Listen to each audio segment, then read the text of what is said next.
Hi friends, last వీడియోలో మనం myopia గురించి తెలుసుకున్నాం. ఈ వీడియోలో హైపర్మెట్రోపియా గురించి తెలుసుకుందాం. హైపర్మెట్రోపియా అంటే ఫార్ సైటెడ్నెస్, అంటే ఒక ఆబ్జెక్ట్ నుంచి వచ్చే లైట్ రేస్ డైరెక్ట్గా రెటినా మీద ఫోకస్ అవ్వవు, బిహైండ్ ద రెటినా ఫోకస్ అవుతాయి.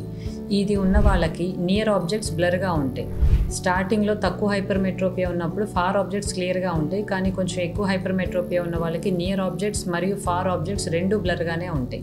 దీనికి గల ముఖ్య కారణాలు వచ్చేసి జెనెటిక్గా కొంతమందికి ఐబాల్ అనేది షార్ట్గా ఉంటుంది. సో షార్ట్ ఐబాల్ ఉన్న వాళ్ళకి హైపర్మెట్రోపియా రిస్క్ ఎక్కువ ఉంటుంది. అలాగే కార్నియాస్ కొంతమందికి ఫ్లాట్గా ఉంటాయి. అండ్ మూడో important reason for hypermetropia is inadequate accommodation అంటాం. ఇది ఉన్న వాళ్ళకి కామన్గా మనం చూసే సిమ్టమ్స్ ఏంటంటే తొందరగా అలసిపోవటము, దూరంగా ఉన్నవి దగ్గరగా ఉన్నవి బ్లర్గా కనిపించటము, టైర్డ్నెస్, హెడ్ఏక్స్తో ప్రెజెంట్ అవుతుంటారు. హైపర్మెట్రోపియాకి ఉన్న ట్రీట్మెంట్ ఆప్షన్స్లో most common treatment option used is glasses. Spectacle power కరెక్ట్గా పెట్టుకోవటం. ఒక ఏజ్ వచ్చాక కాంటాక్ట్ లెన్స్ వాడుకోవచ్చు. అండ్ ఇంకొంచెం అడల్ట్హుడ్ వచ్చాక రిఫ్రాక్టివ్ సర్జరీ కూడా ప్లాన్ చేసుకోవచ్చు. మరిన్ని వీడియోస్ కోసం please like and follow us.